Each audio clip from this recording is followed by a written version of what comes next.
We're back. Sick. All right. So Number- I was going to say earlier, about 5 minutes ago, when you're setting everything up, that you smell soapy.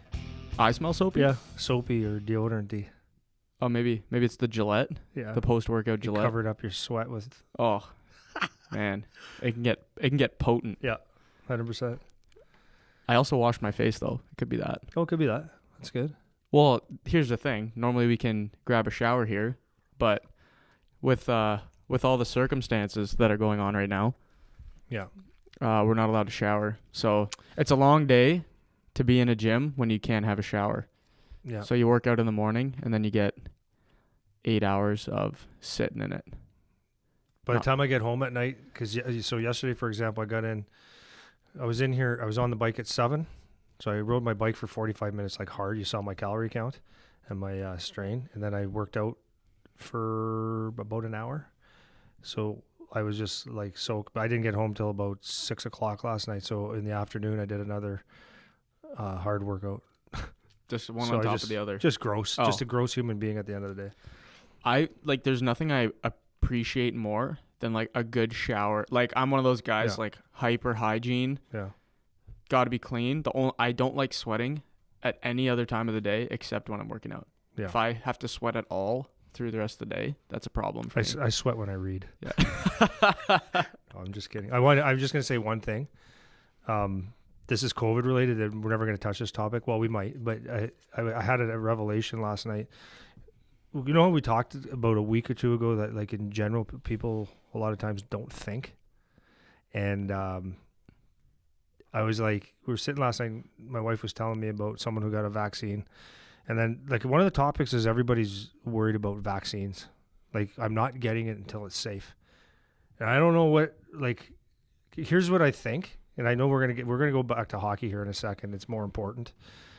But this is what drives me nuts. This is why I have a hard time talking to people, especially about this stuff. So people are so worried. Like, if someone's so worried about what's getting put in their body, like the vaccine, I'm not promoting. Okay, here's my stance on my vaccine. Because Christine goes, because you said you were opposed to it. I said, no, I'm not opposed to anything. I'm not opposed to a vaccine if I need one. Like right now, I'm healthy. I work out. I eat healthy. I take vitamins and eat well. So I'm not worried about it one little bit. I just want to get back to work and live my life. But some people are. So I'm not opposed to it. If I need to, like if it's stated that in order for me to go here, and here, do this, and this, I'll get a vaccine. Who cares? I got vaccines when I was a kid. I'm still alive. So my thought on that is, okay, so are you not worried about the vaccine? I'm like, zero.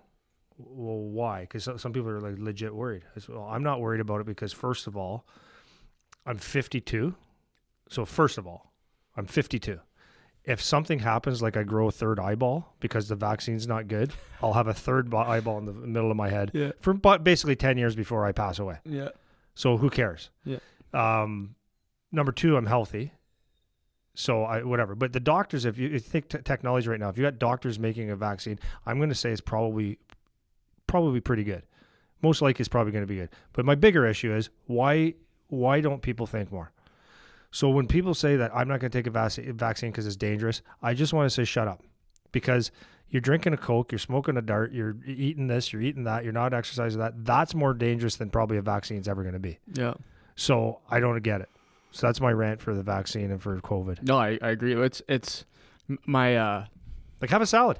Well, like it's funny because my brother and I talk about this stuff all the time. We were talking about him today. He did biomed as his undergrad, and he's like trying to pursue med school and all this. So he's relatively knowledgeable as you can be for just having an undergrad degree in this stuff. So we talk about this stuff a lot, and it's just like the thing that we were talking about the other night is like the less people know about something, the more they think they know about something. Yeah. So it's like with very little information, so many people have opinions to share. Yeah. About what they think about things. And it's like I don't care what your stance is on I literally don't care what your stance is on the vaccine, but like when you make just you have an uninformed opinion and you talk just to talk because you like to talk about it, and then you miss things like you're saying like, well, how about you take like now this is the thing you're worried about this going in your body because you don't understand it. Yeah. But on your day to day you're eating a bag of Doritos. You eat your bag of Doritos. Or let's say it's not that drastic, but you're not here's my issue with it. Okay, like trim the fat. everything that you put in your mouth, are you saying, okay, this is healthy for me? This is going to be good for me. Yeah. Oh, I'm not worried about what is it? Cool Ranch Doritos. Those are okay though. Yeah. And Coke, that's fine. This is that's where okay. you draw the line. Yeah, You're and drawing the line deep-fried here. Yeah, but at the I'm vaccine. not getting a vaccine that's going to save my That's a good point. save That's humanity, possibly. Yeah. Okay, so just to be clear on that, I don't care either way, whether you get it or not. And we it's don't not know. a topic. I'm just talking about, because actually that'll go into what I'm talking about after about practicing. Mm-hmm. Because thinking about what you're saying, thinking about what you're doing goes a long way. Yeah. Okay. And Yeah, before we go into our thing, so you make sure you steer me back to this. Okay. Yeah. Do you know Steve Carroll, coach for the Seattle Seahawks? Oh yeah. I want more coaches like him. I've liked him for not liked him, but I like I like his personality. I would like to play hockey, or I would like a hockey coach to be like him, and I like all football coaches to be like him. So my friend Luke Wilson that played for him, won a Super Bowl with him, played for him. He said, great guy. But Dalton this morning said, he was telling me a story about him, and I was laughing. I said, how do you like the energy of this guy? And he goes, oh no. He goes, like, uncle, like that's the way all coaches should be. Like, what's wrong with a dose of positive? So he sits there on the sidelines, and you see him, his hands are on his knees like this, chewing his gum, like into it. Something good. He's like happy. He goes and high fives a guy, hugs a guy, and he's like grabs him. And he's like, encouraging. And when something goes wrong, he pats him on the back. Now there's X's and O's that you have to execute and stuff like that. But I love his coaching style. So he's someone that I just wanted to bring up. Like, if you can coach and keep that positive, like the energy trickles down, right? If you have that good energy, as a player, that's who I wanted to play for. Someone that's, wasn't afraid to say that was a great job, do it again. Mm-hmm. Or when you did it bad, kick you in the ass a little bit, but say, you know what, you can do better. Let's go. Yeah. It's a tough thing. You don't see that a lot with coaches. For me, I mean, we talked about this a bunch of times too. I think I've had a lot of coaches in multiple sports. Yeah. A lot of teachers, some people that are in that kind of position where they can have like an impact on you. Yeah. I've had one coach in hockey that sticks out to me as being like a good coach. Yeah. Like X and O's coach or a good human being? Or both? Well, I don't know. Like, I didn't know them personally enough to say whether they were a great human being or not. But human being on the bench, right? Yeah, good on the bench. Like, good for the players. Like, actually wants guys to succeed. Like, whatever. I had one. Yeah. Of all my coaches, I've been played hockey when I started when I was 2. Yeah. Right. Young. Yeah, and that's it. Teachers, same thing. Maybe a couple, but you don't get a lot of that energy, that passion, and like just the practice what you preach kind of deal. Yeah. Like, you're telling me to do. I had such a beef with so many of my coaches, especially later on, as I started to get older and take, like we were talking about just now with like the health stuff, like taking care of yourself and doing the right things and having an informed, opinion and philosophy about how you do things, and then seeing adults try to tell me what to do that don't do it. I know. At all. Like, one of the most frustrating things in life for me is when people they say things but they don't do what they say. Yeah. It's like, and I would rather you just don't say anything, Yeah.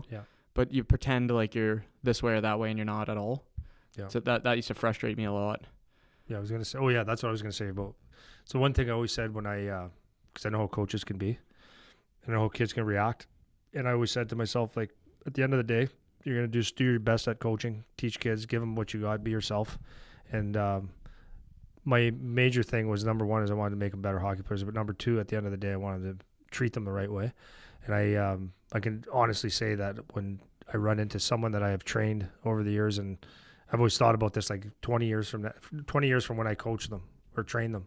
If I run into them at a restaurant or somewhere, if I bump into them, are they doing this, like avoiding me? Or are they saying, hey, coach? And that's typically what I get, because they know that you care. You've given them life lessons. And like those lessons, like you said, like if you walk into a professional room and you're a coach that's out of shape and, barking orders and, just miserable, like your credibility's gone. No one cares. It's just, you're just a voice. So, I've always tried to do that with kids, like, tell them to work hard, why I do. So they can look and say, okay, coach is actually for real. Yeah. Not just talk is cheap. So, well, this might be a way to branch into what you want to talk about today. I was thinking about, we're talking more for players, but for coaches too. Like, a lot of times they'll just say things just to say them. Yes. Without having that, like you mentioned a couple minutes ago, like having a thought process or reasons behind what they think, informed, like actual information behind what they're saying, an actual knowledge base to pull from. A lot of times they just say whatever they think they're supposed to say, because that's what other people say, that's what they heard they should say, or they read an article for 5 seconds online and think that's the right way to go. And go ahead, finish up. No, that's all I got. What would you say? Yeah, coach, just uninformed. Uninformed. It's crazy what people say. Like, work hard, just work hard. Is that okay? So what do you mean work hard? I'll tell you, just over the years, it's funny. It goes in trends, right? So in 2004 was my first gym, and I remember the trend word for fitness was you got to work your core. Everything was core. So if you ask someone what the core is, they think it's stomach. Okay, like that's what most people are, but it's actually a little bit more than that. It's actually chest down to knees. That's actually your core, when it includes your ass. Mm-hmm. But people think core. Anyways, that's not my point. My point is that the core was the buzzword. And then along that time, it was functional training. So core, you got to work your core. So if you ask someone what they meant by that, well, you work your core. That's the only answer they can give you. Functional training. That was the next one. It was functional training. So what was functional training? Because if it's not functional, what is it? It's dysfunctional. Yeah. Well, of course, you're going to do functional training. So they're buzzwords, right? But people buy into this stuff and they make it sound real good. You look at, when I started training down here, one of the things that people always ask me, and I didn't understand this. I know if anybody's watching and says, like, maybe they think I'm dumb, every customer, almost to a T, would come up to me and say, so, because I was new to doing this down here. So do you work edges? And I'd be like, what do you mean work edges? Like, I don't know what that actually means. And they'd be like, well, edges. Like, yeah, you said edges. What do you mean by that? Like, that was one of my favorite. Inside and outside edges. I'm like, well, of course, you don't skate like this. Yeah. So these are things like people just talk to speak. Yeah. And the latest, another trend that was like for fitness, the fitness side was, you hear this all the time. Hockey players have big legs and skinny upper bodies. Okay, says who? Like, who says that? Yeah. Now, you can qualify that a bit by saying, if you want to, not necessarily correct, because you can pluck guys out of every dressing room and they'll have a different body than that. But okay, if you want to say a high percentage of people that play hockey have bigger legs and ass and slimmer upper bodies, on average, I would say, okay, and the reason is that because they focus on legs so much and you don't need as much focus on your upper body strength. Oh, okay, we can go with that one. But it's just those little statements, but without any substance. Yeah. Well, one of my good buddies, he's a baseball guy. He got drafted, I think 13th round, to Oakland. Yeah. MLB. Yeah. Big boy. Yeah. Power hitter, like big, thick boy. And one of the things that they would say in baseball is, especially for pitchers, is you don't train your chest. You don't do bench press. Is that an actual thing? This is what. Okay, because I'm thinking like just being a dum-dum with baseball, I would say that they came up with that you don't train your chest because maybe it would limit rotation in your shoulders. Well, so here's the thing. So the thought, and I have very limited knowledge on this. Just thinking about it right now when he was talking about it. One of that was one of the things that they would think about is like, sounds right. It could hinder your mobility, or you could have there could be a chance that you overextend or whatever, right? Mm-hmm. Because if you're going deep into a bench press, you could go too far or whatever, increase injury, whatever. Sure, right? It's close to your shoulders. Like if you do a lot of incline bench, you start feeling it in your chest. So the thing is, and then when him and I have been working out the last like several weeks before he just moved to Toronto, but before that, and he was saying like one of the things he was thinking about is like, well, what if you train properly though? I was just going to say right? That. What if you did a lot of mobility to offset exactly, that? Right? So it's like, and I'm not saying you need to have a bodybuilder chest, right? Or if you're a pitcher that it's smart to have a 25-inch density to you. Like that's you don't not have to have a barrel. Yeah, right? So, but does that mean you should never do a push? Yeah. Right? Like you should never do a bench or you should never press a certain way because, you know what I mean? And that, like to me, and maybe I'm not a baseball guy, that maybe I don't know, but that it doesn't make a whole lot of sense that you just you neglect the training in that area. Yeah, well, that's how it comes out, right? Yeah, exactly, right? Yeah. And so the people miss like the nuance part of it. It's like, okay, we're not going to do a bench press to a certain load because there's a chance you could overextend or whatever, and that's an unnecessary risk to take. Yeah. But that's not the same as saying don't ever train your chest, which is what the message can come out as. How about this one? Because you hear it all the time. Is that people hear these words? You shouldn't lift weights until you're 14. Well, let's just say that's the number. Mm-hmm. And it's like, okay, so we were just talking about this in the office, is like, ask 5 whys. Why? And most people say, that's the answer. Yeah, because they heard it. They heard that somewhere. Okay, why? Right. So, but the real reason for that, it's taken out of context. Like, it's so proven that. Well, first of all, if you ask the question, what's the difference between, let's say we're doing a squat, like a body weight squat, and putting a 45-pound bar on your back, or holding dumbbells in your hands? What's the difference? None. What if you're doing a bench press versus a push-up? It's the exact same thing. Right. So it's not. Yeah, your body can't tell that you're using a barbell. Right. You know, like, you know what I mean? So you're pushing load. It doesn't matter what. So they say you're going to get injured. So the opposite of that is, it's proven, I've read this several places, but common sense would prevail, that it actually promotes when you lift weights. It doesn't have to be weights. It could be body weights, whatever. Mm-hmm. But when you lift weights, that it promotes growth hormone. It promotes bone density. And, obviously you're going to get stronger and stuff. Now, there's a certain part, like before, if you haven't hit puberty and you're lifting weights, like, you're setting up some neuropaths, right? Mm-hmm. Some patterns. That's okay. But you're not going to get stronger. You're not going to get bigger. You're not going to get, that's not really going to work. It's impossible to work on speed when you don't have the muscles yet to do it. You're going to say something? Well, no, I was going to say the thing that, because I remember this, and I think my dad might have asked you this question when I went to train, was I heard it stunts your growth. Yeah, and this is my point. And this is the misconception. It's funny because, again, I mentioned my brother, again, we were talking about this a little while back, had the same conversation about weightlifting and how it stunts your growth. Yeah.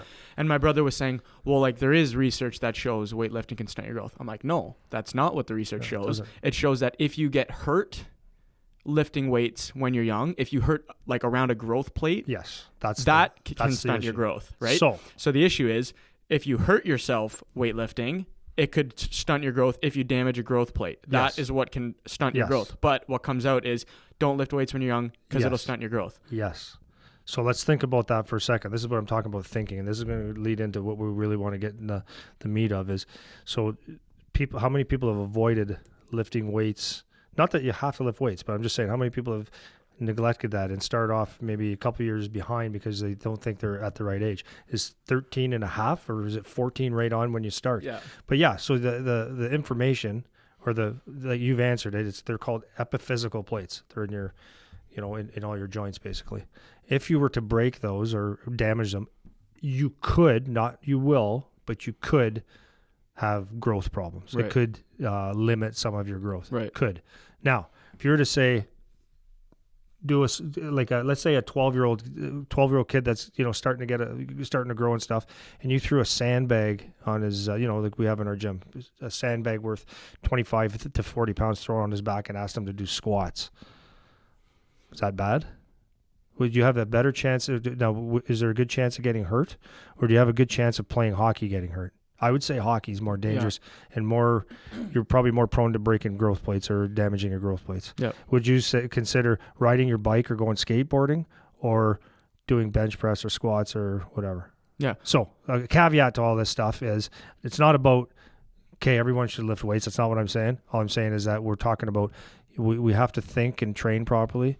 Actually, in general, in life, we have to ask questions, and we have to kind of just, not ask questions, but think. It's just called thinking. Yeah, critical thinking, man. Critical thinking, and come up with with your own idea, not just go with the math. You gotta try to. And the problem is, there's so much information. Like a reasonable issue is that there's a lot of information, and there's too much information, and there's bad information, especially with the internet. Everyone always says this, but YouTube geniuses. You can find something that validates your opinion anywhere. You can find something that makes you think what you're doing is good or bad, or whatever you want to find, you'll find it. Somebody agrees with you, and there's a lot of, you have to try to, navigate that space and why something is good or bad for you. So going back to what you were saying, a good rule of thumb to go by when you're doing any kind of training is the 5 whys thing, right? Yeah. So if you ask why, yeah, there should always be an answer until you hit the end of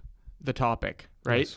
And if somebody can't answer why for you, or whatever you're thinking about, you can't answer why to like your own satisfaction, then you need to seek out what the real answer is, because it's really easy to find bad information if you just ask why a couple times, right?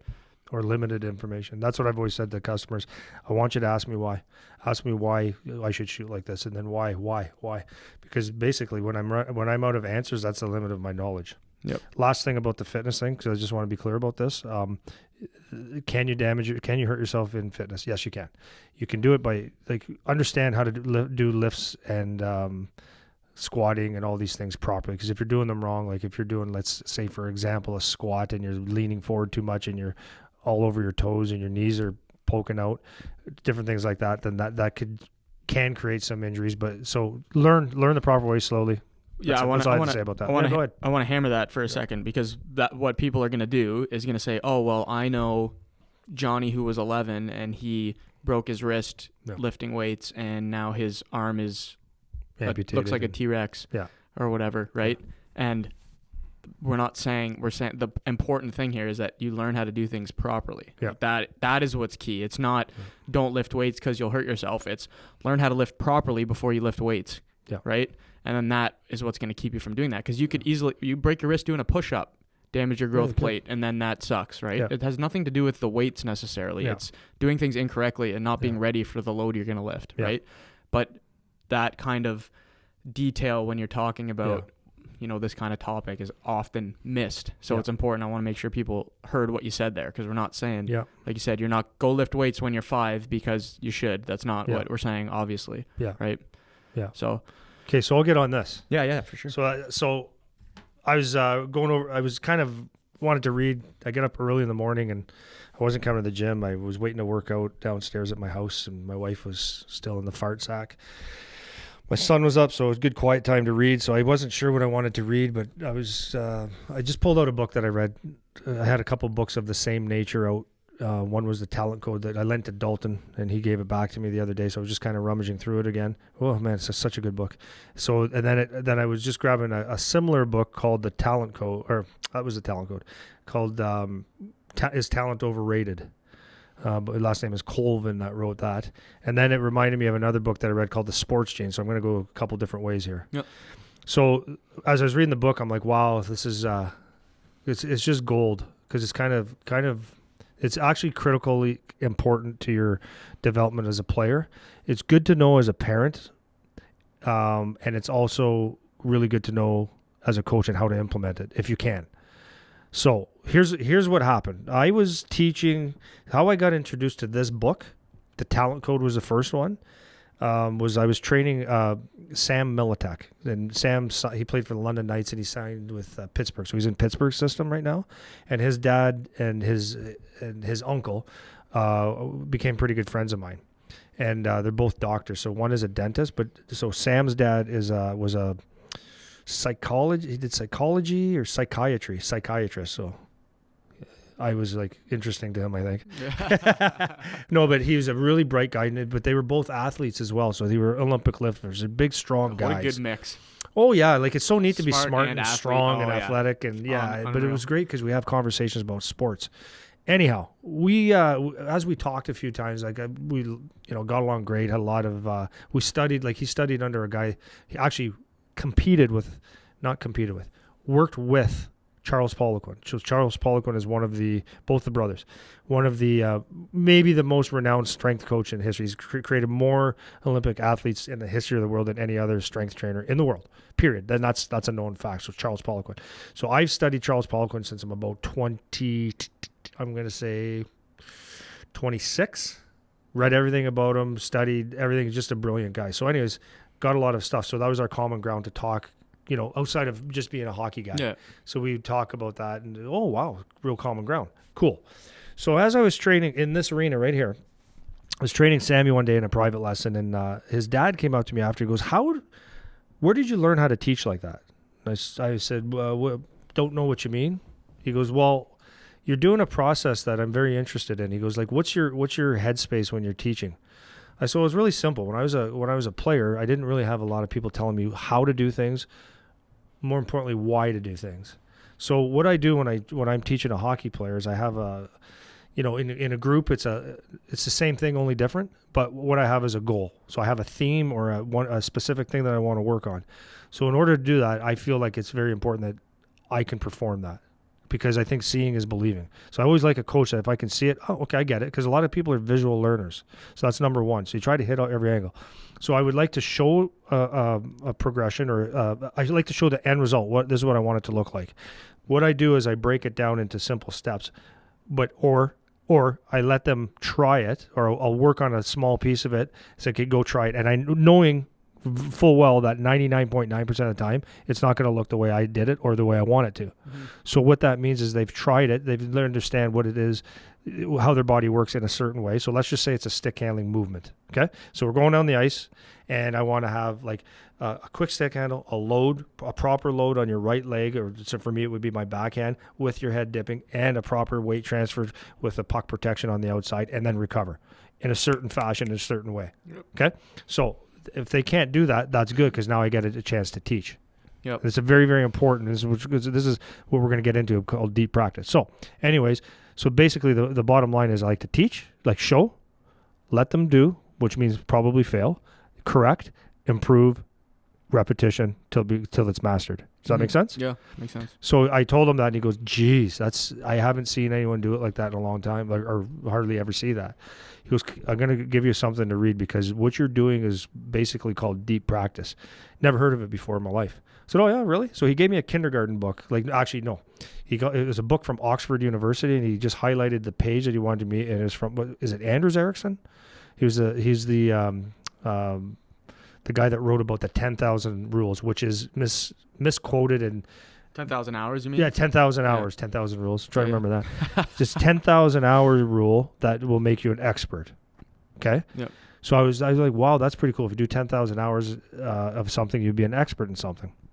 Okay, cool. Which is not necessarily true. But anyways, he's the guy that brought that principle out, 10,000 hours. But now it's obviously been corrected to 10,000 proper hours of deep practice. Yeah. That's what makes you an expert. So that was the first one. So the next one he gave me was the talent code. So it was everybody could read this. It's fascinating. Actually, Dalton Prout told me, he goes, Andy, thank you for that, because that's one of the best books I've ever read. It should be up there with any book for an athlete. So it's called the Talent Code. And I think we've mentioned it on a podcast before. And it just talks about how this deep practice works. So what happens is you actually, when you're doing a skill, if you just go through, this is what most people will do: shoot pucks. So we're told to work hard, right? Work hard, do your reps. If you're doing reps of just, let's say, shooting the puck or that stick handling thing without the thought, without the correction, without your brain actually working with your mind-muscle connection, doesn't work. You'll get marginal, because shooting pucks, if you shoot 10,000 pucks, you're going to have a better shot. I don't care how. Yeah, it really doesn't matter how you're doesn't shooting matter. it. Yeah. You're going to get a little bit better. You're going to figure something out. But by the deep practice makes all the difference. Anyways, going back to Dr. Militek, he gave me that information. It got me really understanding how the process is of building skill. So what happens if you do practice properly, you're going to supersede, or I don't know if that's the word I'm looking for. You're going to 10 times, 20 times, 30 times quicken the process of getting the skill done, rather than just randomly doing practice. Yeah. And that's kind of what I want to talk about, is how this works, how I've had success in it, how everybody can use this for hockey, and not only for hockey, you can use it for life. And so there's coaching cues. There's all kinds of different things that we can talk about. So I'm gonna take a breather, and you can maybe throw something out there, because I'm all fired up, baby. This is my thing. I love teaching hockey, and I love breaking it down. This is my thing. So anyways, woo. Yeah, well, the thing that that's important to point out is the difference between, I like the 10,000 hour rules thing, right? Because I love it, because it does make sense, but again, it's one of those things that it's a bit simplified from what it actually is saying, right? So if you just do 10,000 hours of something, you'll get better at it. Doesn't matter what or how you're doing it, because your body is going to naturally start to find certain paths that feel better than others, and you're going to do that. So if you're shooting, as an easy example to use, if you're shooting pucks and you do it completely mindlessly, but you shoot 10,000 of them, your body's going to start to find pathways Yes. that feel better, regardless of whether you're paying attention or not, right? And that's what can happen, because there's a lot of guys that just when they're young have a really awesome shot and they're not necessarily doing deep practice. They just shot a lot of pucks, right? Stronger than kids. Strong, right? Yeah. So when you start to do what you're saying, just reiterating what you're saying, when you start to pay attention and actually think about what when you've used this example before, talking about yourself learning shooting pucks, and you would feel when you really just rang one that you thought was wow, that was a good shot. You would think, okay, what did I do there? Like, what happened? And you're streamlining the process. The efficiency with which you can improve is drastic. It's not even comparable. So when you talk about 10,000 quality hours of practice, you do it under those kind of rules for yourself. Make sure I'm asking why, I'm paying attention, and goes back to the little PowerTech model, training with a purpose.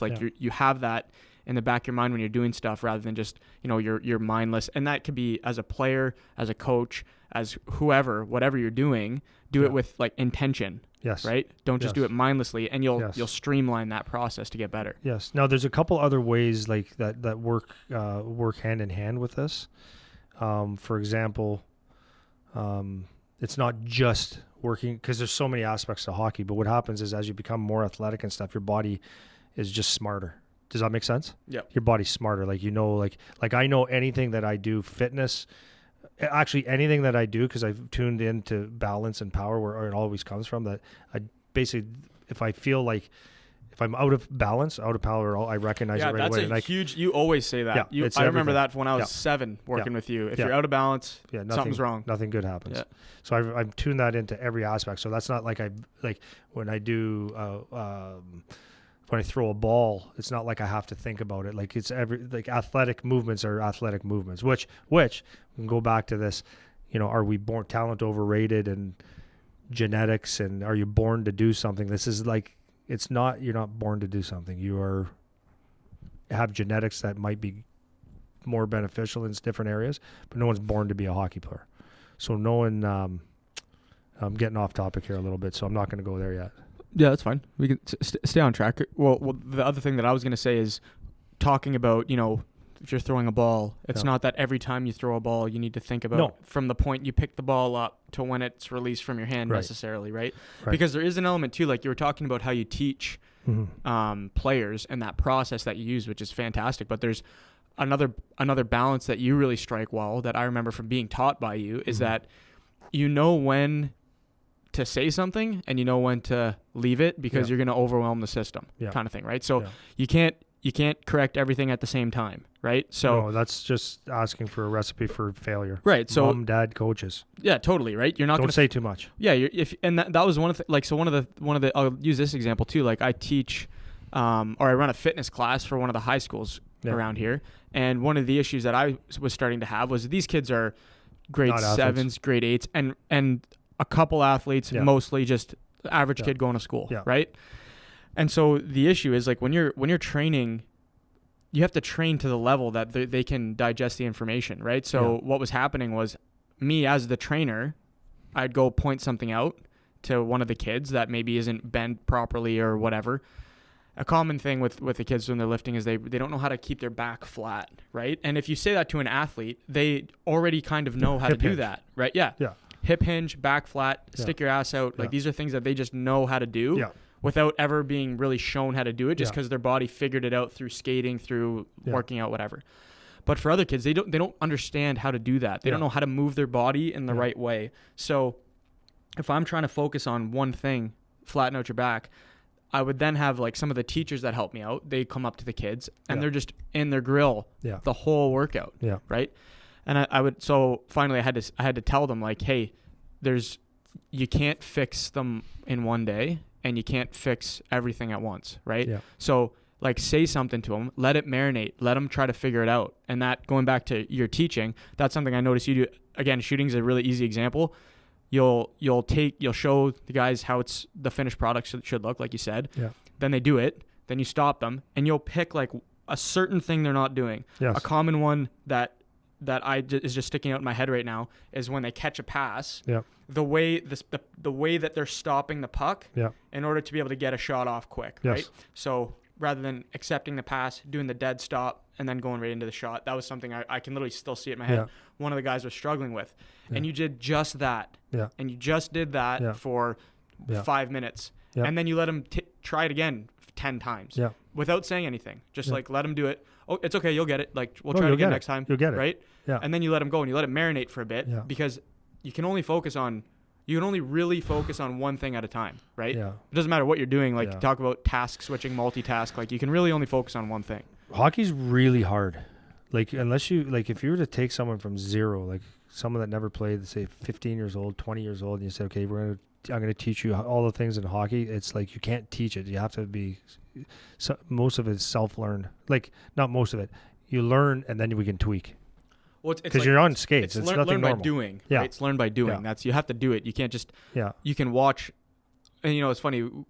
Guys watching you on the ice, like you'd go, like you said, you can do everything you are trying to teach. Yeah. So it's always so awesome watching when you do it because it's just like Jesus Christ, like guy's 50 years old and he shoots better than me. Like Yeah. I just feel old and shitty, but. Well, whatever. But you know what No, I I mean. still don't. Okay. I'm okay.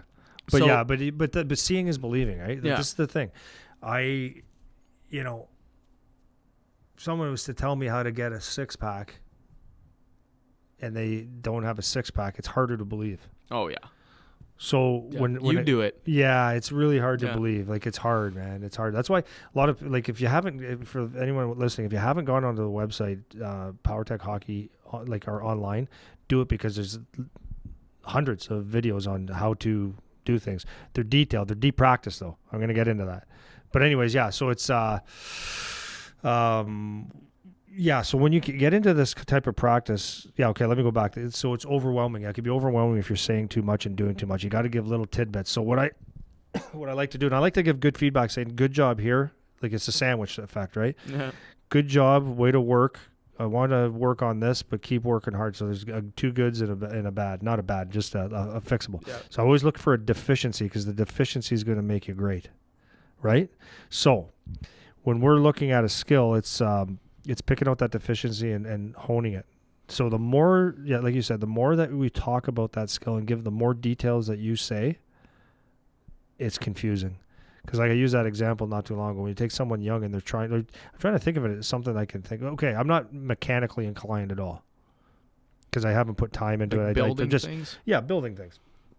Engines and stuff like Yeah, that. yeah. Like so when I do it, Equipment. it's like it looks like, come on, man. Like Yeah. have you never changed a tire before? Yeah, like I can gym, do the it. gym and- equipment. Yeah. yeah, like it's just not my wheelhouse. I don't have the interest in it. Like I do, but I just don't have the time to be interested in it, I guess. So I get frustrated and I just leave. But my hands don't work the right way. If someone was to explain, okay, now take the nut, now your screwdriver, and give me 5 things, I'd throw the wrench at them. Yeah. I'd be okay, beat it. So it's the same as hockey. Like you're learning, there's a process to it. So it's one step at a time. So when parents, so number one with parents, when you're telling your son something or several things, you've lost them. Period. You've lost them. And they can't do too much. And then the most important thing on becoming a good hockey player, good at anything, is it has to be a self-driven thing. And this is where the deep practice will make a difference. Deep practice, if we really want to, if I could use one word to describe it, it's tedious. It's not really necessarily fun. When you're like, if you think of a jiu-jitsu guy trying to get someone in a hold, right? They'll spend hours and hours or getting out of a hold.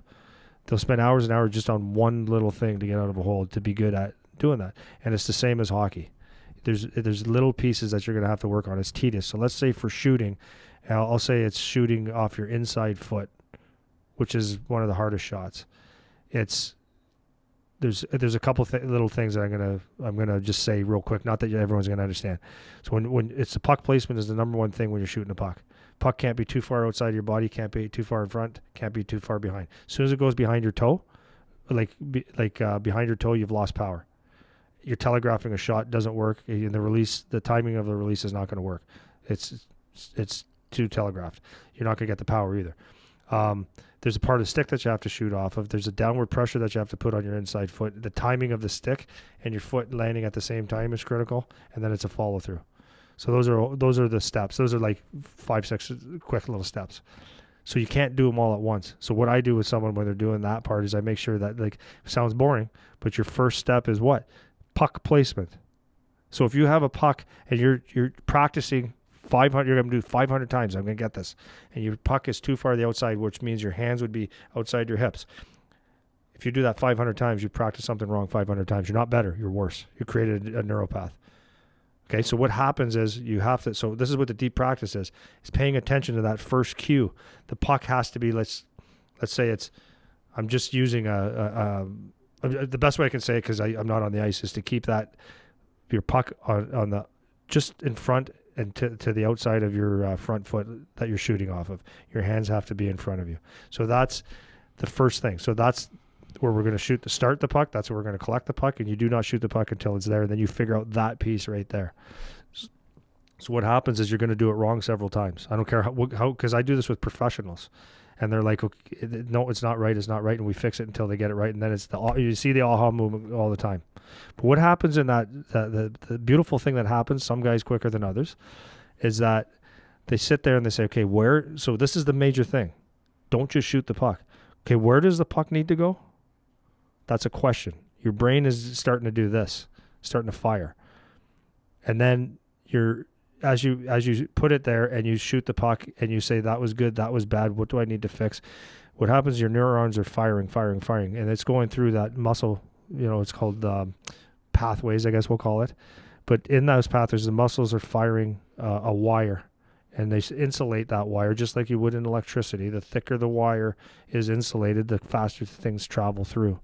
So what insulates your neurons when you do this are called myelin sheaths.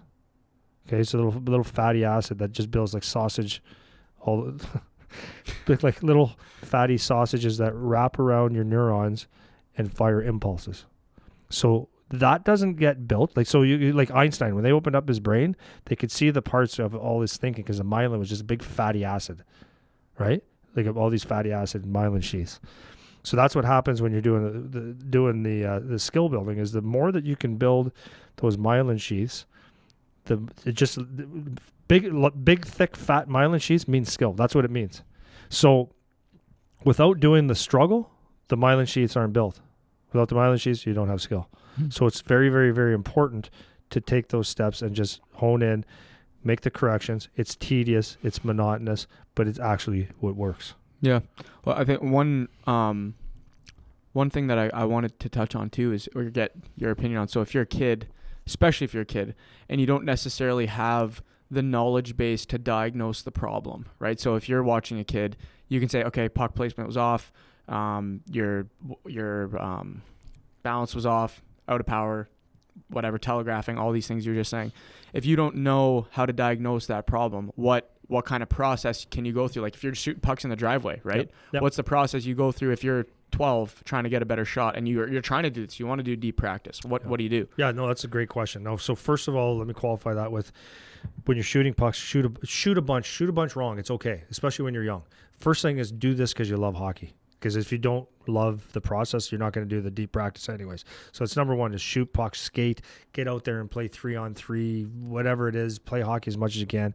Get good basic fundamental skills so that you have an idea. I always say that if someone comes for a shooting lesson and they haven't shot 10,000 pucks yet, there's no point coming to see. They don't need to be here. Yeah, exactly. Because you remember, like if you take someone, you learn how to eat. Everyone learns how to eat, right? But when you're a baby, here's a really good example of actually how the myelin sheath works in deep practice.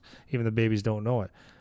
So what happens when you give a baby food when they're young is they grab it and it's all over their face. Remember Charlie? He was so cute. Yeah.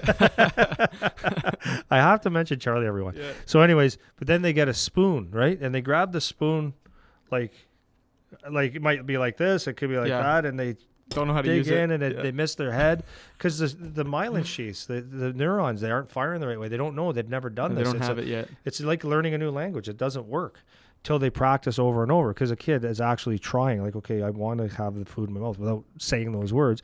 Then eventually, after a month, 2, 3, 4 months, they're grabbing the spoon properly and they can go like this and put it in their mouth for the most part. And then you get better at it. No one's sitting there saying, okay, bend your knees, bend your elbows, put the oatmeal in your mouth. Now that you figure it out. So that's number one. So now as we get better, I really want to get good at my shot or whatever it is, like you just said.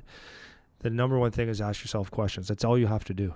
So I was not taught one thing by one person as far as skill goes, or really hockey. So when I would shoot pucks, I would have my bucket of pucks and I would pretend I was whoever I was in the NHL or the Sudbury Wolves or whoever that day, and I would be that person. So I was in my own little world, and which is great. So I would be shooting pucks to win the Stanley Cups and stuff. So, but what would happen is, as I was shooting pucks, I would try to shoot them hard. Let's say hard, just hard. So I'd shoot them when I'd get one the way I liked it. I'd go, wow, that one was hard. How did that happen? Why did I do it like that? And I would just kind of pay attention to where the puck was on my stick. That might be one thing. Could be, I really jumped into that. I noticed I jumped into it. And I didn't get it the first time. I just kept asking, what if I try this? So what if I try this? What do I do that? What it's doing is taking the brain and it's starting. And it's going, okay, well, what if you try this? And it's sending all these signals out to this end result. Building those neural pathways. So then when I would find something like, for example, if I when I would pull a puck in, and if I took my stick off the puck and then, which most people do, pull it in, take the stick off the puck, like it's quick, but it's a snap or a slap, tap, rather than keeping pressure on and bending the stick. That took a while to figure out, but I said, oh, if I bend the stick, keep it on here, bend the stick, it's going to come off like a slingshot, comes off harder. So, okay, so I'm going to keep practicing that. Like it was a mess the first little time, first little bit. All of a sudden it becomes better, right? And then we try to take that and be accurate. Then we try to do it with our feet moving. And it's just asking the questions and taking the time to figure it out. It's not good enough. You know, if you can just say it's not good enough, I want to be an expert, I want to be the best at this, it takes time. Yeah, like you don't need to have the technical knowledge to do this. It's the really good question, and this works for anything, not just hockey, not just shooting a puck. Just, okay, how did that feel? Yeah. Right? So if and a good rule of thumb too, not always true, but for the most part, if it feels wrong, like something's probably wrong. It's wrong, right? No, it's because what you'll do is you'll notice, and I find this in the gym a lot too, like if you do a movement the wrong way, it doesn't feel right. It doesn't feel right. If you do it the right way for the first time, it feels different, but it doesn't feel wrong. It feels comfortable. It feels different, but it feels comfortable, right? Yeah. So and edges to that felt right. Yeah. Like you know that you're on the right path, or you might even be like, oh, that, like that. Yeah, exactly. And then so you smile and you get happy. Yeah. What happens? You do. And if you don't ask the question though, what happens is, people say this all the time too. It's another thing that I like. You go from you're unconsciously incompetent. Yeah. Then you start to ask some questions. Then you're consciously incompetent. You're still no good, but at least you're no good and you're paying attention. Yeah. Then you move to conscious competence after you practice it enough times, where you have to pay attention to do it correctly. Yeah. And then you move to unconsciously competent, where it just comes and you don't have to think about it, right? Yeah, and that's where when you watch guys that are really good at a certain skill or at a certain whatever they're doing, and it's like they don't even have to think about it, and they don't. Well, it's like when I try to show how someone's shooting improperly or passing improperly, can't do it. Can't do it because it's unconsciously, like it's like I'd have to unzip everything. Yeah, exactly. And you have to really try to mess it up after. Yeah, I can't even do it. Yeah, and once you're talking about building those pathways in your brain, once they're that thick, like you said, it's really hard to get rid of that. Yeah. Like it's hard to. So even like for me, so I stopped playing when I was 22 or 23 was my last year playing. Yeah. So I'm 26 now. Yeah. Barely skate, barely go on the ice, barely touch my stick now. Yeah. But I can jump on the ice and run a skill session for whoever, because it'll take me 4 seconds of handling the puck a little bit until, and it's not like I'm awesome, but I'm back to like reasonably better than everyone that I'm teaching very quickly. Yes. And that's, I haven't done any practice on it for years at this point, right? Yeah. And that's something that it's hard to get rid of once you have that level of skill with something, right? Yeah. Well, then what happens is you become, let me go back. Another thing you could do when you ask that question about, like, if you don't have someone teaching you, how can you learn and how do you build that way of correcting things? Another way is just visual learning. Watch people. Like if you actually watch someone shoot the puck well, just where is it? Like just pay attention. What's going on there? Like where's the puck? Why is the puck? Why does he shoot it that way? What's like? Ask those questions. You'll get it. You got to ask those questions. And if you see someone shoot the puck poorly, like their body posture is like leaning over the puck, like they just look totally off balance. You know, okay, what did they do there? Like, why would they? Okay, and ask the questions. Why would they have a bad shot because of this? Because you can't shoot a puck from leaning, way out here, And that's how a lot of things are taught. Like Mhm. in a lot of the coaching handbooks or videos and stuff, I just go, ooh, man. Like 90% of the things I see with passing is totally wrong. Well, and it's funny too because it's presented as if it's correct. Yeah, it's so which correct. is really Yeah. is really weird. Yeah. But the other thing I wanted I'm sorry, unless you want to keep going go. there. No. The other thing I wanted to say on that too, I lost my train of thought, so it doesn't that's matter. okay. But I wanted to shift to one thing in terms of the practice, just for parents while we're on this, is when they expect results faster than what is appropriate, right? So when you're talking about doing like the deep practice stuff, like people got to understand, and nobody likes to hear it, and I understand why, because it's not quick, it's not expedient, but doing things the right way takes time. But it's faster. Well, what happens is the start or the beginning might be slow. Yeah. But once you pick up those first few skills and you really got them down, then the rate of your improvement starts to increase exponentially. It's not the same rate of improvement, right? Exactly. As soon as you pick up a little bit of skill, it's easier to pick up more skill. Yes. Right? Yes. So that beginning phase where I see it happens with a lot of parents, they think that it's going to be overnight, or their kid's going to jump on the ice for one session and come off as Wayne Gretzky. It's like these things take time. So it's important that parents understand that, because again, they don't have the knowledge to know necessarily how long certain things are going to take, right? Yeah. But having some patience and understanding that it is a process when you're going through this stuff, right? Yeah. Yeah. The thing is, again, it goes back to have a lot of fun. Like let the kids play.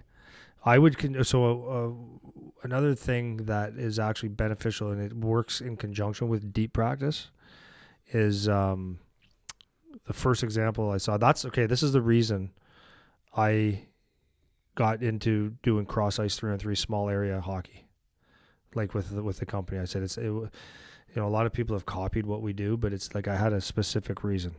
I used to do, and it evolved into something actually pretty big now, but I used to do skills. Like I'd work on skills, and then for 45 minutes, and then we go and do a 30-minute or 45-minute cross ice game. And I did do the games up, and it was like exponential. Kids would get good fast, like very, very quickly.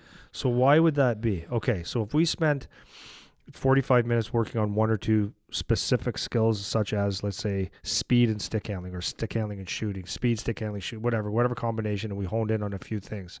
Okay, great. They had their mind dialed in, working hard, working rep after rep after rep with me barking out, which the word would be coaching cues, not teaching all the time.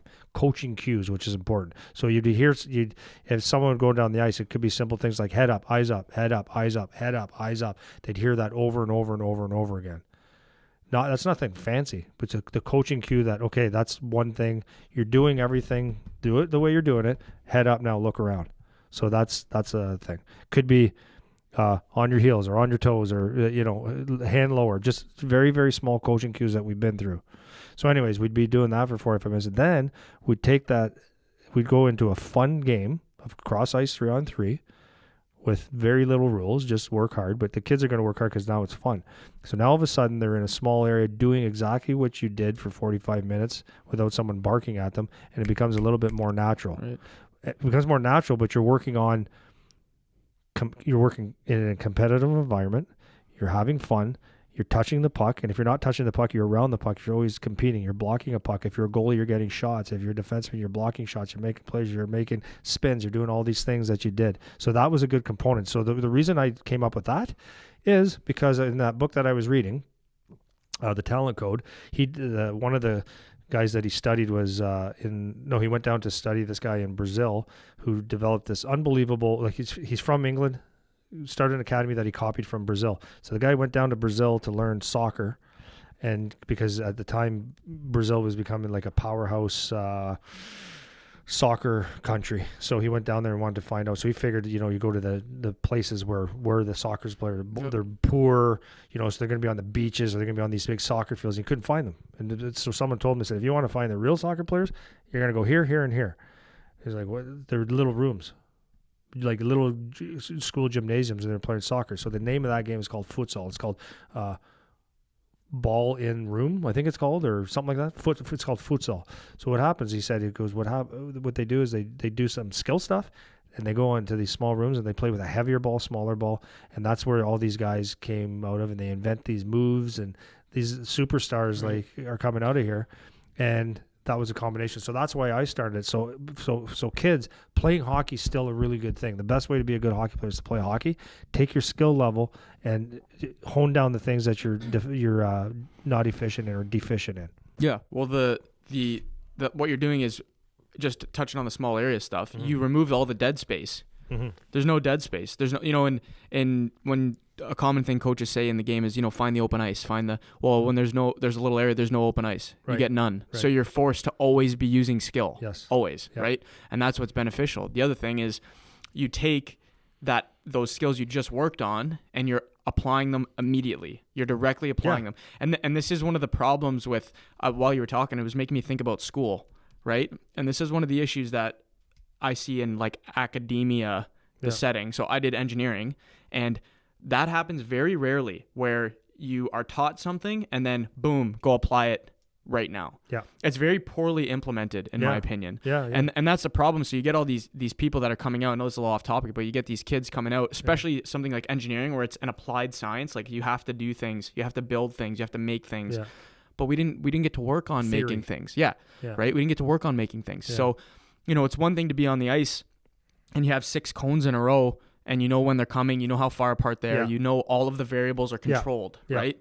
But then you jump into a small area game where it's just mayhem chaos. Yeah. And it forces you to make decisions and figure out how to use these things to benefit you, right? Yeah. And that's something that is really easily missed if you don't get. So that is really what the benefit. I remember doing that training with you. That is one of the huge benefits. You are just shooting and applying it right away. As soon as you work on it, and then boom, you're into it. Have no choice. If someone said what's the best way to train hockey players or my team or whatever, that's what I say. Get really good at teaching some skills at a high pace, and then play cross ice or small area games. Or we do one where it's full length, cut in half, so you're playing only cut it down the middle of the ice. So it's a long game. We call it the long, skinny, short game. Yeah, it makes no sense, but that's what we call it because we're hockey players. Yeah, but it's a great game. You skate hard, but you're moving pucks, finding space. Yeah. So, anyways, it's that's pretty cool. Yeah. Well, so that goes down to so deep practice. Is it more important than what is it? Talent? Is it genetics? Is it hard work? That's the question. And there's arguments on that. Well, yeah, and I think the obvious answer is it's a combination of things, right? It's not one over the other, but again, like we said when we started talking, it's usually not a simple. If you think something's a simple answer, or there's a simple answer for something, it's probably not. So when you're talking about is talent overrated and whatever, it's it depends what you're talking about. Yeah, well, I would say talent is overrated though, because I'm trying to say this the right way. Talent can be overrated. There's talent there's that quote, right?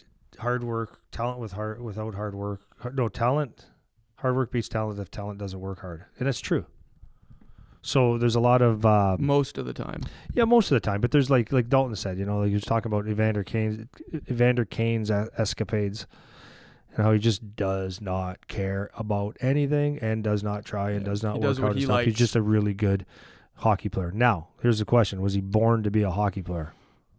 No. Nobody is. There's no such thing. Evolutionary speaking, there's no such thing as hockey players when we were evolved. Mm-hmm. But he's got the genetics of an athlete that he just happens to be very, very good at it. So talent can be overrated. Now, if you take that guy, like he was saying, if you took the hard work and the dedication and the attention to details and put that into his game instead of being a 30-goal scorer, he said he would be a superstar. And there's a bunch of guys like that, that they're talented, but the hard work's not there. And that's it's almost a curse sometimes to be talented, because it's easy for a while till it's not easy anymore. Yeah. I remember watching Aaron Ekblad training with him and stuff. When he got drafted to the NHL, he was actually NHL ready at 18 years old, first overall. And he was a big boy growing up, and not taking away anything, but he was a big, when he was drafted at 15 years old in the OHL, he looked like he was 19 or 20. He had a full beard. And when you play against kids that are your same age or a year older like they were, you're just physically stronger, makes the game a lot easier. So talent it might catch up to you. And I don't know if I don't know how hard the game is for him anymore, but it certainly is to some degree caught up to him. It's not as easy, so it can't be. Well, yeah, he's not the standout that He's he good. was. Yeah, it's not. Yeah. Again, we're not taking anything away from Aaron. He's a great hockey player. First overall in the NHL. Obviously, he's a really good hockey player. Yeah. But it's not the same level of dominance that he had when he was younger, because now you're talking about people that are on parallel with you physically, talent-wise. Yeah. So I think when you're talking about talent on its own, unless we always say this, but unless you're those very, very few guys that can just do whatever the hell they want and they're just that good, because there are those guys. Like it's not a, the world doesn't always sunshine and rainbows. It's not fair necessarily, but some guys they just have it. Yeah. They're just the guys that can do all the wrong things, behave the wrong way, not work on their craft the way they should, and they just can keep going. Yeah. But the chances that is you is basically zero. Yeah, you have to work hard. Yeah, and that's but work hard, but like that guy saying, work hard with a purpose in this fashion of deep practice. Yeah, 100%. You had a question earlier though, like today, about Usain Bolt. Yeah, and I want to answer it. But okay, I'll throw it at me. Yeah, again. so you were talking he's my best friend. Yeah. You were talking about what we were gonna kind of touch on today a little bit. We were just discussing it, and I was saying I had some pushback on a couple of the points, like when you're talking about, is anyone born to be an athlete or whatever. And one of the things that I was kind of throwing out to challenge you is if you look at somebody like Usain Bolt, right? So Usain Bolt is, and I don't know the mechanics of being a good sprinter at all. This is just from my very crude knowledge on. Yeah. He's looks different than most guys that are sprinters, right? Most of the sprinters that I see, they're a little bit shorter, fat legs, big legs, power, right? Yeah. You look at a guy like Usain Bolt, taller, thinner, long limbs, and he it's like he's gliding through the sprint, right? So my question to you earlier today, I was just saying, like, how do you say that he wasn't born to run, right? How do you say that he wasn't born to be? Yeah, the sick answer though. Yeah. Yeah. So there's a book. This is why you have to read. There's always a book. You have to read. There's always a book. It's interesting because it answers questions. There's a book called The Sports Gene. Talks about this guy from Sweden with ridiculous jumping. And there's a guy that practiced and practiced and practiced and practiced and practiced. And his dream, his dream was to be an Olympic, set the records, and he thought he was the guy. And then he bumped into this guy. Maybe it was at a track meet. I can't remember exactly what it was. And this guy worked so hard, and he saw this guy jump once, and he went, "Oh, that's different." And he couldn't believe it. He was crushed, just absolutely crushed. And that's one. So then the Usain Bolt. So here's a really cool story. There's actually a gene. So here's what happened. Okay. Here's what happened. So guy did studies on genetics, and there's actually, how do I get start this? Okay. Most people come from Africa at a certain point. Okay. What happened is that in Africa, they have East and West, and I can't remember which one is which one. Oh, I know which one's East and which one's West, but I can't remember which one is the fast side. But there's one side of Africa, the east side, west side, whatever it is, like whatever one Nigeria and stuff is on is more of the quick. They have a quick gene. And on the other side of Africa, let's say it's the west, they don't have that gene. There's actually a gene in a calf there's a name for it, and if you have that gene, you're fast. Mm-hmm. You just have a quick twitch to it. That's it. That's all. You're fast. You can't compete with that guy. Like that's a natural gift. So anyways, and they found this later on at some point. So anyways, what happened in if you'll notice that all of a sudden, like you'll notice in the last little while that there's certain countries that have fast people, Jamaica being one of them. Okay. So what happened was there was when they brought slaves over on boats, and this one they took the biggest, strongest, best dudes, right? And then they took the best of the best of that, best of the best of that. Like they shriveled it down to like a smaller percentage. Yeah. But the best of the best went to one part of the world, and that was Jamaica. But not just Jamaica. It was a city called, I think, Trilaway, Jamaica, where all of them come from. All of the fast, like the Usain that's Bolts and interesting. that. Yeah. So it's like, wow. So that was like a breeding thing. So was he born to do it? Not well. He was born to work hard. They were born to be strong and Yeah, sorry. That's all that the kind other thing of stuff. is he's not born not to run. Yeah, not saying that he. Because he was actually a cricket player.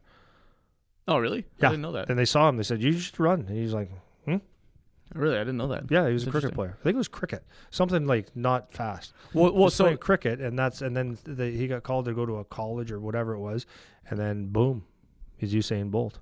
yeah, so it's not like I said, it's not saying that these guys don't work hard, but it's like when you look at a guy like Usain Bolt versus the second place guy, Yeah.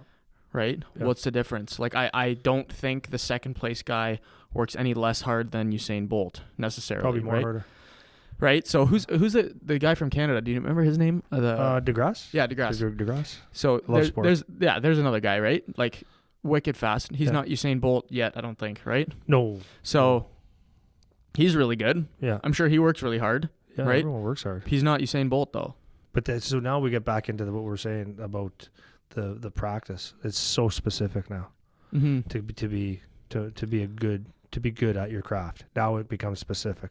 So if we look at the areas that you have to be good in, like that being a hockey player, like see the attention to detail that Dalton Prout puts in. Oh yeah. He's not even playing right now, Mm-hmm. but he's so detailed about He it. writes down everything. He writes down everything, but this is what I love about it is like there's such a lesson in that guy, because he works with my son a lot, and he keeps explaining to Charlie that he had nobody even at a pro level, like he wasn't liking the information, and he went and seeked it out on his own, and that's why he's a master at working out.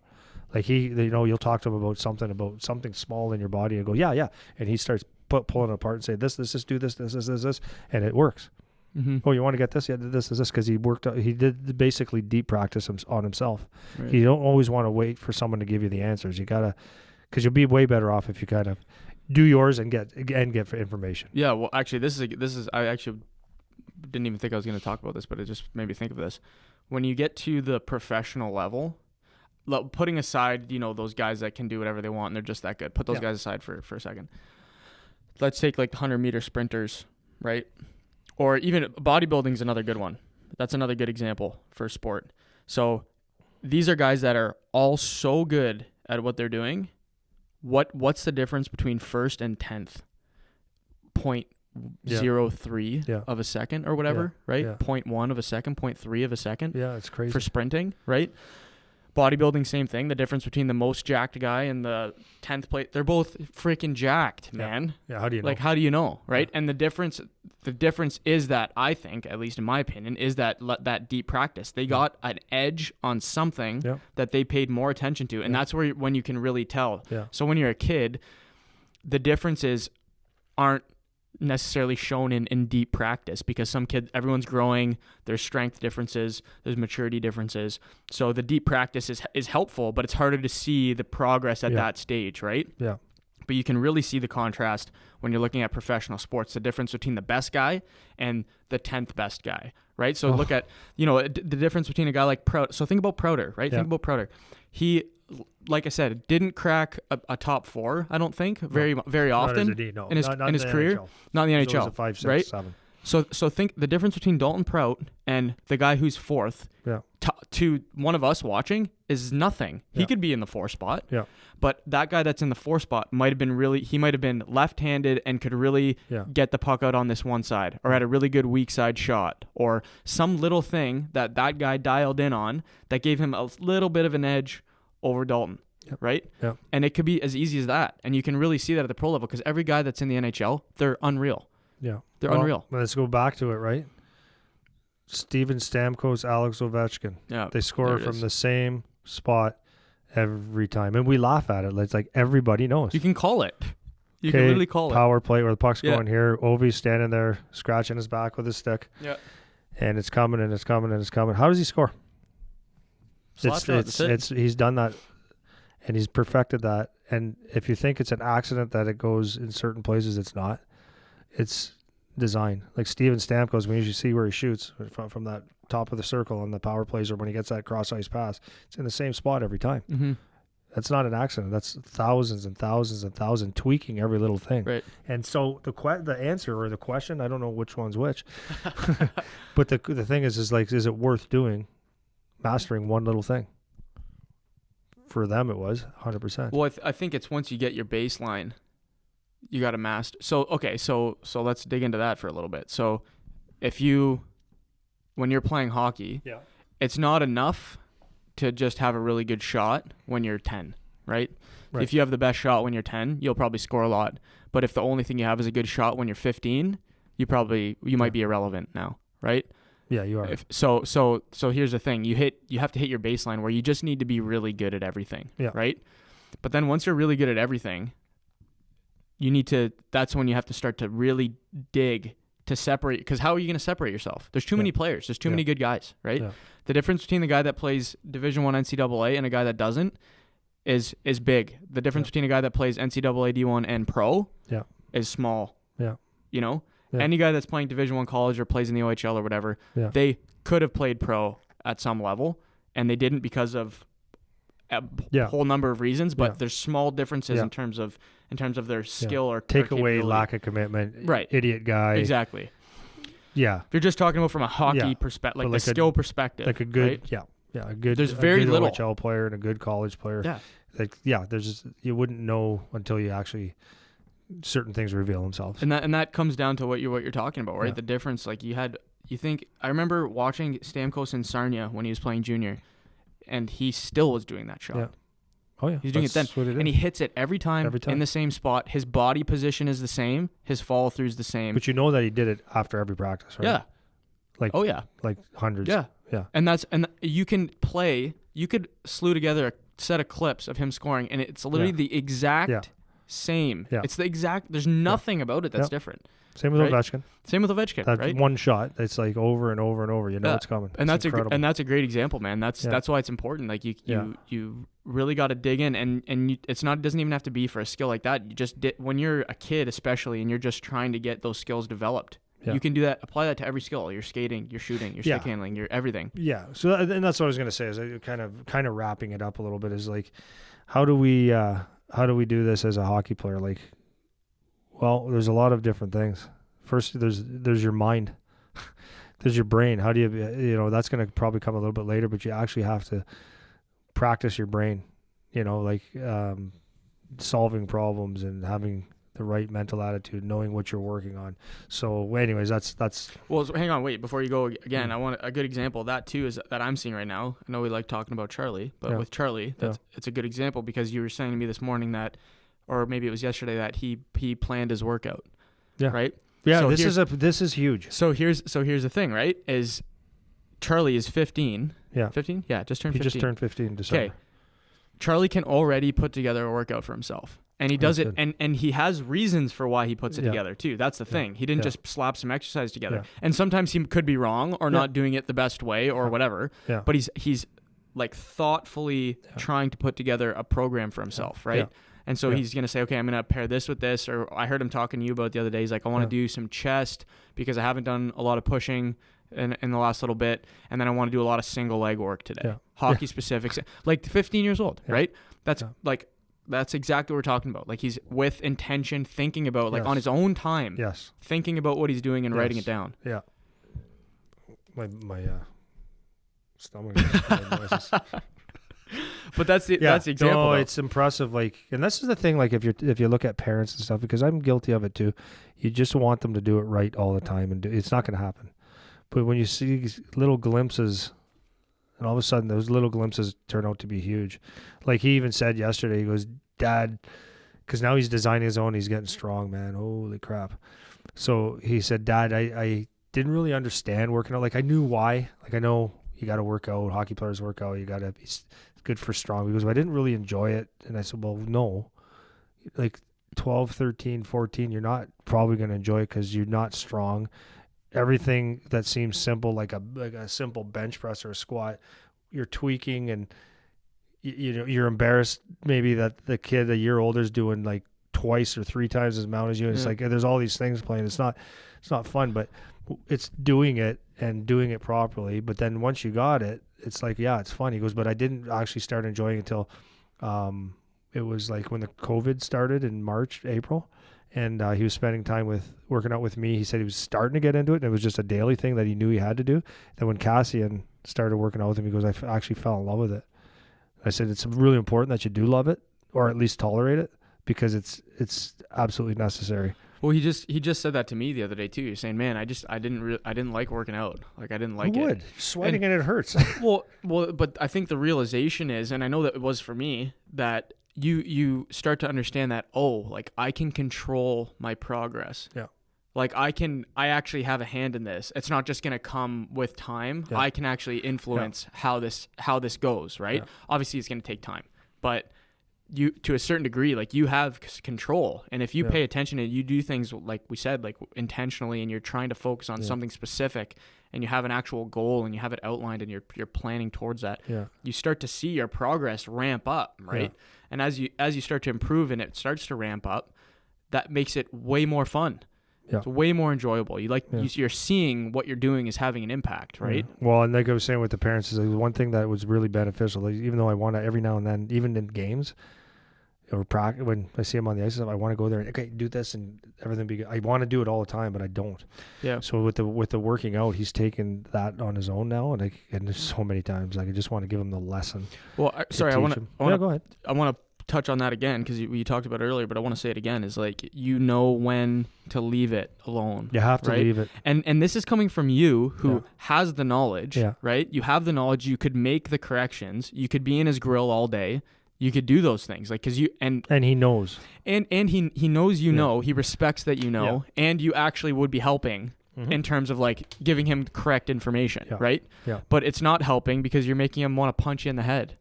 Get out of my face for 5 minutes, Dad. Dad, shut up, Dad. And for these other parents who don't have the knowledge, they actually don't really know what they're doing. They don't know whether it's helping or hurting. They don't have reasons behind what they're doing. They're just saying what they heard or whatever. Like, it's not helping. Yeah. So I just want to touch on that again. Like, make sure. And just to go on that, because I've had so many people stop in the office. It's always the same face, not the same actual physical face, but they always make the same face with the same tone, with the same lean, with the same, nonchalant. Hey Andy, I know. What do you think? He's you have a pretty good 7-year-old or 6-year-old, and they started saying, "What do you think? I'm thinking of putting him in a AAA a year early. I want to bring him to extra. So what do you have extra for him? What do you have this?" And you see them going all over the place, and they go, I know, I'm not crazy or nothing. Just he's doing pretty good. And then I go, well, I'll tell you the truth. Yeah. So don't do any of it. Yeah, but so then it's the buts because they're going to do it anyways. And the thing is that even though you think I'm not saying your kid won't be, because it's you don't know who they're going to be, but he's 7, 8, 9, 10. Yeah. You won't know until he's 15, 16. Everything you did up until that point really doesn't make that much of a difference, because what happens, it has to be internally driven. If it's driven by Dad, it will not work. Mm-hmm. It does work once in a while. Once in a while it does. It probably won't.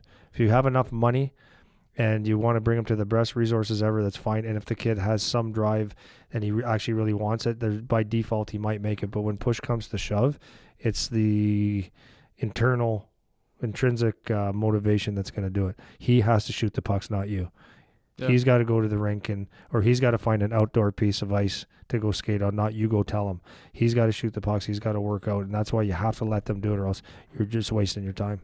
Yeah, because it comes down to that deep practice. Mm-hmm. Deep practice doesn't happen when Dad's saying, do it again.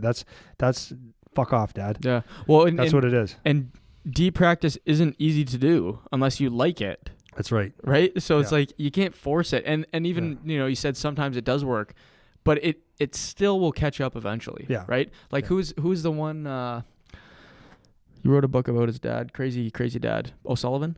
Yeah. Is that his name? Yeah, Patrick O'Sullivan. Guy made the NHL. Yeah. His dad was a psychopath. Yeah. And he played for a couple years, couple teams. He had 7 years. What it was. He played 7. Let's say even 9. But he did. Yeah. And he was good. Yeah, good on. But he was 5 different teams. Yeah, he's a mess, right? Yeah. So then he stops playing. Can't blame him. It's like, I'm not blaming him at all. No. But I'm just saying, even for a guy like that, who you could say it worked, it's like, well, it actually didn't really work. No, it didn't. You ruined your kid. Yeah, you ruined his life. Actually, he's mentally scarred because of that. That's what you want your kid to play for the Edmonton Oilers, and hate you and be an absolute disaster. Yeah. Good for you. Yeah. I like my kid too much. Yeah, you know? seriously. Yeah. Yeah. So like, how do we do it? Like, how do you practice, deep practice in putting it into like shooting? Like it doesn't have to be, I'm not going to give you a bunch of details on this, but when you're shooting, like, okay, so number one, you can look at, do you want it to be a harder shot? Do you want it to be a more accurate shot? Do you want it to be a quicker release? And do you want to implement a new type of shot? And then when you're doing that, shoot pucks, ask questions, and ask why something didn't work. Well, I wonder why that shot knuckleballed. Why did that shot do this, that, whatever? Why was it good? Why was it bad? If you ask those kind of questions, you're going to get yourself some good feedback. That's how you're going to make some. Could be accuracy, right? I want to shoot the next 100 pucks, bottom left, or bottom blocker side, low blocker side. And I want to hit that every single time. If I don't hit it, why did I miss? What made me miss that? Like, why was it off? How can I make this better? Can I get it off the post? And that's not like the deepest practice ever, but it is deep practice. Well, because you are going to make intention. adjustments. Yeah. You're going to notice that, okay, if I turn my feet this way, if I pull the puck in this way, those adjustments are going to be made, and it's actually working. Well, the other thing too is you can apply it to. It doesn't just have to be your own personal skills either. Like, I mean, I guess this would be a personal skill, but I'm thinking even like in a game situation, right? So a guy that comes to mind that's real good at getting pucks off, like in the slot, Matthews, right? Yeah. He finds little pockets. Yeah. Guys find him with the puck and he can get it off quick, whatever. So what's the difference? And like, why are you not doing that, right? You think maybe, on the power play, I'm the guy that's in the slot and I don't really get those shots off, right? Yeah. And it's like, okay, why? Why aren't you getting those shots off? Why aren't you finding that? Are you not getting it off quick enough? Are you not in the right spot? Are your feet not in the right position? Right? Are you not presenting a target for guys to find you? Like, are you not? What are you not doing? Right? You can apply it to that too. It doesn't just have to be your skating, stick handling, shooting. No, 100%. So you watch. So how do you do it? You watch Austin Matthews. You watch your favorite players. This is exactly. It's deep practice. Yeah. You watch your favorite players and ask yourself. This is Charlie's. Advisor, we'll call him. Gave him a couple simple things to do. He goes, watch who's your favorite hockey player. Watch him. Pretty simple thing. Yeah. Can you play like him? Would you want to pick up his stuff? But he's understanding how the game is played. Yeah, and that's I was just going to point out when you say watch him, that doesn't mean just go watch. Don't be a super fan. Yeah, like look at his tendencies. Actually watch what he's doing and ask the question. That's what's implied with what he's telling Charlie. Watch him doesn't just mean watch him. It means like ask some questions. Am I doing what he's doing? What is he doing that I should do? Yes. That's how you watch, right? Yes. Yeah, that's good. And like you said, Austin Matthews is that's a great example. How does he get open so much, so often? So if you watch film and just say, okay, so the puck was on the left in the left corner, and he seemed to shift to that we call the honey hole, the left, top left circle inside, or actually a little bit higher, and gets the puck all the time. And then when it went to the right, he hustled over to get in that same position. Oh, there was a guy on him, and he scooted this way. Yeah, he popped out. Different spot on the ice. Yeah. Okay, and you start getting those tendencies. You become the brain starts working. Yeah, you start thinking the game right. Yeah. Then you get then you actually get a pass in a game, and you thought like it's a golden opportunity, but you didn't know how to shoot properly. Yeah, muffin. Yeah. So you go, whoa, I hope that happens again. I got to learn that shot. Well, yeah, because you were shooting a different way. So now how do I make this shot better? This is how you build a skill. Exactly. This is the same with skating, right? You don't have to be a technical skater. But you learn coaching cues like snap the toe, get over your feet, not let your feet outside your body. Snap that toe, drive it back in, hear the crunch, like hear that ice. Those are little things that you can just, it's not rocket science, just paying attention to what you're doing when you're practicing, right? It's just stick handling. It's like, maybe doesn't have to be a certain move necessarily, but can I move it quicker? Can I move it wider? Can I involve my legs while I'm doing this? Can I do all this while I'm looking up? Can I do all this stick handling while I'm looking to my left while the puck's over here? Like just little things like that if you're a young guy. Right, so there's a million ways to do it, and then when you're working out, just pay attention. Why am I doing it? Purposeful. Like always have a purpose. Always have a reason why you're doing it. What am I actually working on? So the thing is that you can go and put 1,000 pucks on the ice and shoot them all today, and that's good. It's actually not bad. Yeah. But if you take 100 and you actually focus, you're gonna get better results. If you go to the gym and say I'm going to work out today, but there was no purpose to it. What are you working on? Are you working on speed? Are you working on power? Are you working on conditioning? You're working to lose fat? You're looking, what's the point of your workout? You're working out just get tired? You're working out because your dad said so? Like have yourself a purpose. And if you do, you have a goal at the end of the day. That's how you get better. Nice. Yeah. And then, so last thing before we go Yep. Sure. is, I think I kind of said it, but for coaches, and this would work for parents too, is just have coaching cues. Yeah, I mentioned So it a few coach, times. I don't expect a coach that coaches minor hockey or a lot of level, like even the professional coaches don't have a lot of skill, they don't necessarily have the skill ability to teach skill, but there could be coaching cues like head up or whatever, right? I got a question for that for you. Yeah. What's the difference between that and, like you were talking about at the beginning, the buzzwords? Maybe talking about the difference. So, Or like buzzwords meaning. so like how you're saying when you were talking about working out, how you got to work your core, whatever. Because Yeah, I yeah, find yeah, yeah. coaches have these kind of things where they just say buzzwords. So I just want to point out what the difference. No, it's great. So you have to have a little bit of a knowledge, but like parents, okay, let's say a coach, right? Like, move your feet. Like that's a good thing. Like it depends though, but like, move your feet. But it's like just simple coaching clues. So if you're doing a drill, let's say we're doing a 1-touch drill, a neutral zone 1-touch drill somehow, right?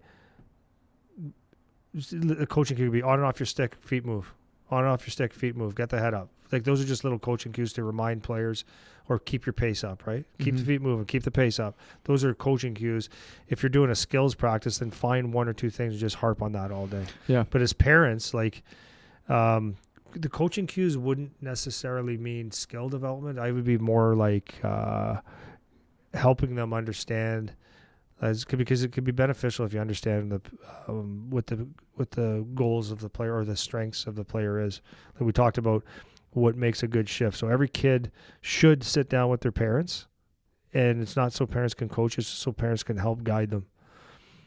Use an example before a kid comes off a game, he thinks he played like shit, and maybe the parents think so too. So two things happen most of the time. The parent goes, harps on that, looks at him with a scowl on his face and said, you didn't play well, blah, blah, blah, blah, blah, and the kid feels bad. At any age, it doesn't even matter if you're 6 or 26. Or the kid comes out and he's looking a little bit down, the parents go, what's wrong? And he says, I didn't play good. And the parents know it, but they go, no, you worked hard, you did good. That doesn't help either. So what does help is having some coaching cues as a parent. So I would say, like, identify your, number one, did you work hard? That's important. Did you give your best effort? Because sometimes you're just not very good. That just happens sometimes. But what you can control is if you have a list of 4 to 6 things that you can do every shift. So it's obviously not all goal scoring. So if a parent knows that and sits down with the kid or with the coach with the kid and says, okay, what are 5, 6 things that I'm good at? And it's, I forecheck really hard. I get to the paint in the offensive zone every shift. I throw a body check. There's 3. I get pucks out of my end every single time.